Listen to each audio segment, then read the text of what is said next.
दोस्तों, मेरा नाम अक्षर है। ये घटना मेरे साथ करीब 3 साल पहले घटा था। सफर के दौरान मेरे साथ ऐसा हादसा हो गया जिसे भूल पाना मेरे तो क्या हर किसी इंसान के लिए लगभग नामुमकिन होता है। दरअसल हुआ कुछ ऐसा था। दरअसल शहर के अंदर मेरी एक दुकान थी। उस दुकान में मैं मोबाइल फ़ोन की डिलीवरी करता था। मैं मोबाइल फ़ोन खरीदता था और साथ ही साथ उन्हें बेचा भी करता था। एक दिन जब मुझे काम से बाहर जाना पड़ा और उस वक्त मैंने एक ट्रेन पकड़ी थी। ट्रेन का निर्धारित समय रात के लगभग 8:15 बजे का था, जिस वजह से मैं स्टेशन पर जाकर ट्रेन का इंतजार करने लगा। अंधेरा होते ही चारों ओर रोशनी का दूसरा उजाला छा गया। दरअसल स्टेशन पर वहां की लाइटों को ऑन कर दिया गया, जिस वजह से दृश्य काफी सुंदर लगने लगा। अभी मैं स्टेशन के एक बेंच पर बैठा हुआ था कि तभी मुझे ऐसा लगने लगा कि ट्रेन अब स्टेशन पर आ चुकी है, लेकिन चारों तरफ देखने पर मुझे वहां पर कुछ भी नहीं दिखा। बाद में मैंने सोचा कि शायद यहाँ से कुछ ही दूरी पर पड़ने वाले दूसरे स्टेशन पर ट्रेन रुकी हुई है, जिस वजह से मुझे एक ट्रेन का हॉर्न सुनाई दिया होगा। बाद में मैंने इस चीज पर कोई भी ध्यान नहीं दिया और फिर रात के लगभग 8:15 बजे के आसपास ट्रेन अपने स्टेशन पर पहुंच गई। दरअसल लोगों के द्वारा बताया गया था कि यहाँ से थोड़ा पीछे एक दूसरा स्टेशन पड़ता है, जिसे लोग छोटा स्टेशन भी कहते हैं, लेकिन लोगों का मानना था कि वहां पर तो ट्रेन आती ही नहीं है, क्योंकि अब वह स्टेशन खंडर बन चुका था। वहां पर बहुत ही कम यात्री आते थे, या फिर ऐसा कहें कि अब वहां पर ट्रेन का आना लगभग बंद हो चुका था। लेकिन सच बताऊं तो मुझे ऐसा लग रहा था मानो वह स्टेशन छोटा स्टेशन नहीं, बल्कि जिस स्टेशन पर अभी मैं खड़ा हुआ हूं वह स्टेशन बहुत पुराना हो, क्योंकि इस स्टेशन पर मुझे बहुत ही कम यात्री नजर आ रहे थे। चारों तरफ केवल घनघोर अंधेरे के अलावा स्टेशन की कुछ लाइटें ही मुझे नजर आ रही थी।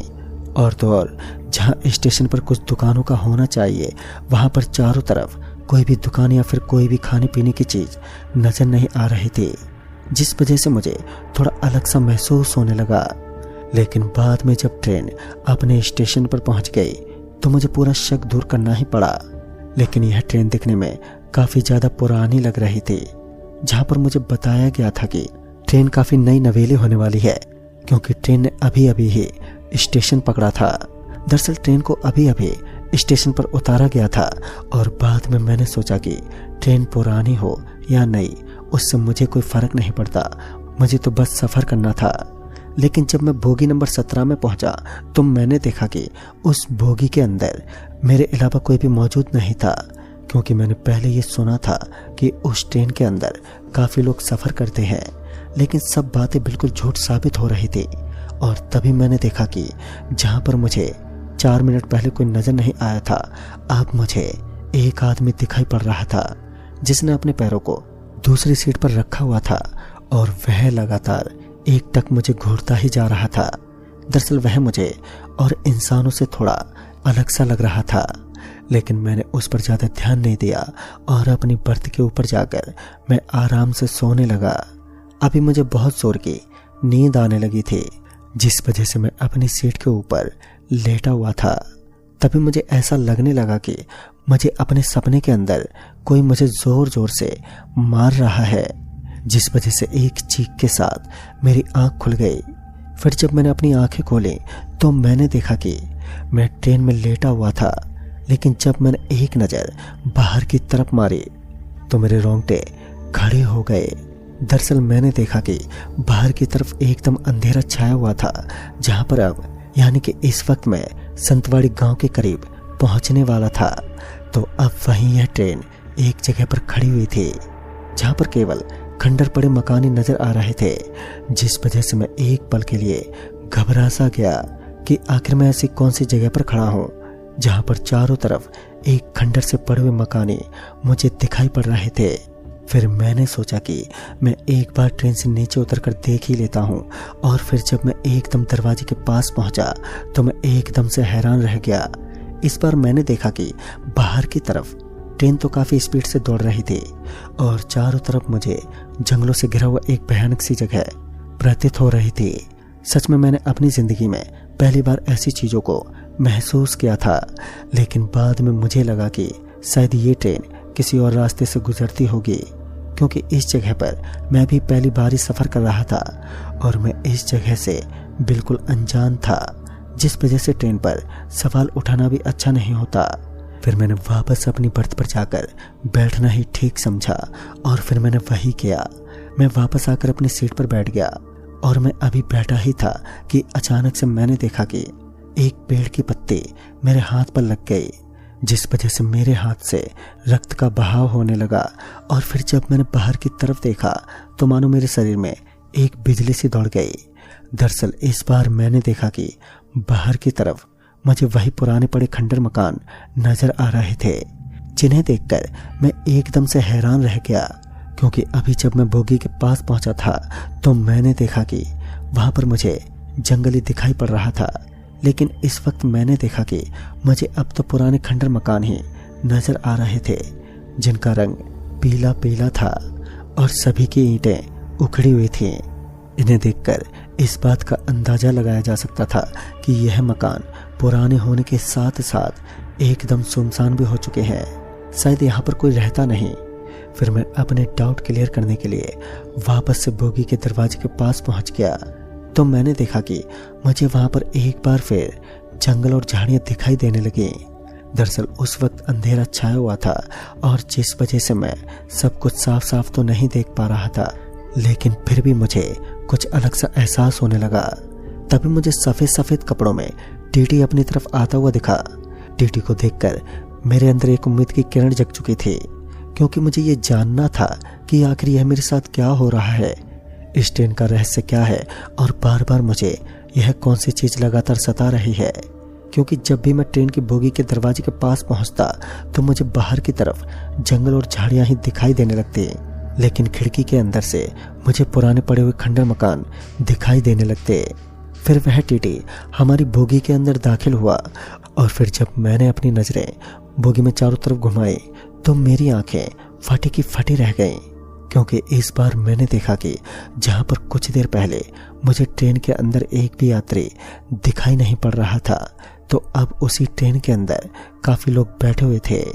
तभी मुझे याद आया कि कुछ देर पहले मुझे यहाँ पर एक ही यात्री नजर आया था जो लगातार मेरी तरफ देख रहा था। वह बार बार ही मेरी तरफ देखे जा रहा था। तभी मैंने देखा कि वही यात्री बिल्कुल मेरे सामने वाली सीट पर बैठा हुआ था, जो मेरी तरफ देखकर बार बार मुस्कुराहट दे रहा था। और मैं एक पल को हैरान था कि आखिर ऐसा कैसे हो सकता है, क्योंकि कुछ देर पहले तो यह ट्रेन बिल्कुल एक खामोशी के अंदर डूबी हुई थी और फिर अचानक से ट्रेन में यात्रियों का आना यह कोई सामान्य बात नहीं हो सकती। इसके पीछे जरूर कोई ऐसा रहस्य छुपा हुआ था, जिस रहस्य से मैं बिल्कुल अनजान था और शायद मैं उसके चंगुल में फंस चुका था। तभी धड़ाम से नीचे गिरने की आवाज के साथ मेरा ध्यान भटक गया। दरअसल मैंने देखा कि कोई उस ट्रेन की बोगी के दरवाजे से एकदम से नीचे कूद गया। इस वजह से मैं यह देखने के लिए कि आखिर क्या हुआ है, मैं उस बोगी के दरवाजे के पास पहुंच गया तो मुझे वहां पर पहले तो कोई भी नजर नहीं आ रहा था। फिर जो दृश्य मैंने देखा उसे देखकर मैं अपनी जिंदगी के सबसे खौफनाक और भयानक नजारे को देखने लगा, क्योंकि इस बार मैंने देखा कि आग से जलती हुई एक औरत उस ट्रेन के साथ साथ भाग रही थी, जिसका शरीर पूरा आग के अंदर जल रहा था। सच में वो दृश्य बहुत ही भयानक था, क्योंकि मैंने अपनी जिंदगी में पहली बार इतना खौफनाक और डरा देने वाला दृश्य देखा था। फिर मैं जल्दी से ट्रेन के अंदर पहुंचा तो एक बार फिर मेरा शरीर कांपने लगा। एक हादसा खत्म नहीं होता तो वही दूसरा हादसा आंखों के सामने प्रस्तुत हो जाता, क्योंकि इस बार मैंने देखा कि अब ट्रेन के अंदर कोई भी मौजूद नहीं था, क्योंकि बस थोड़ी ही देरी हुई थी कि मुझे वहां पर काफी यात्री दिखाई पड़ रहे थे।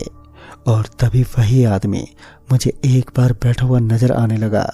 एक बार मैं उस आदमी से कुछ सवालों का जवाब पाना चाहता था, लेकिन वह एक बार फिर मेरी आंखों के सामने से पता नहीं कैसे मगर ओझल हो गया, क्योंकि मुझे उस जगह पर केवल सफेद सफेद धुआं नजर आने लगता। और फिर वह आदमी मुझे वहां से एकदम से गायब दिखाई पड़ने लगता। अब मेरी सांसें उखड़ने लगी और मेरा गला सूख चुका था और तभी मैंने देखा कि यहाँ से नीचे कूदने के अलावा एक और रास्ता जो मुझे दिखाई पड़ रहा था। दरअसल मुझे एक बोगी से दूसरी बोगी में जाने वाला दरवाजा मिल गया, जिसके कारण मैं यहाँ से गुजरता हुआ दूसरी बोगी के अंदर पहुंच सकता हूँ।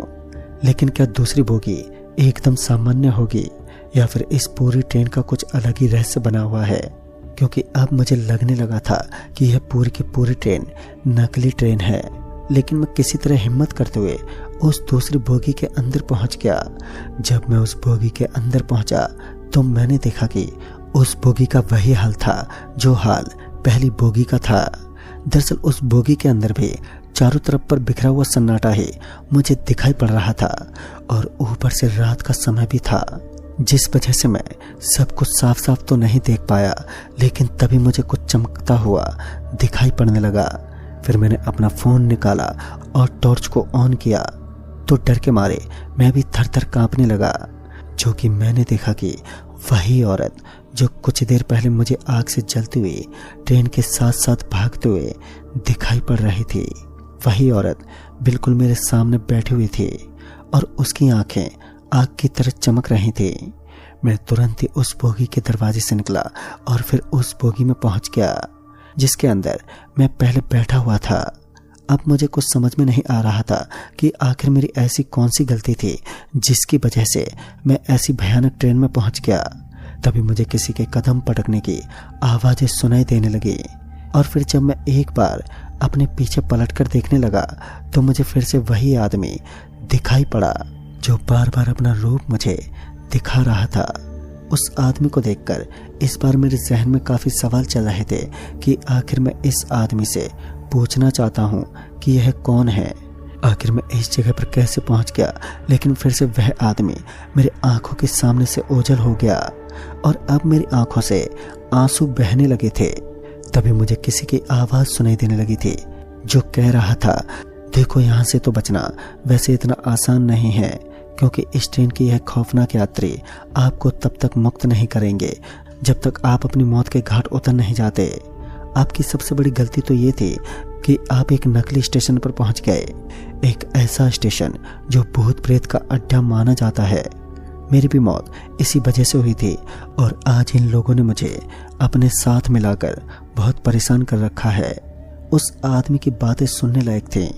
मैं उसके बारे में और भी बहुत कुछ जानना चाहता था, लेकिन तभी उस आदमी ने मुझे बताया, यहाँ से कुछ दूर आगे एक रेलवे स्टेशन आएगा। उस स्टेशन पर आपको बड़ी बड़ी लाइट दिखाई पड़ेंगे। अगर आप किसी तरह से उस स्टेशन पर उतरने में कामयाब हुए तो आपकी जान बचने में सक्षम है, क्योंकि उस स्टेशन पर स्वयं भगवान का वास है।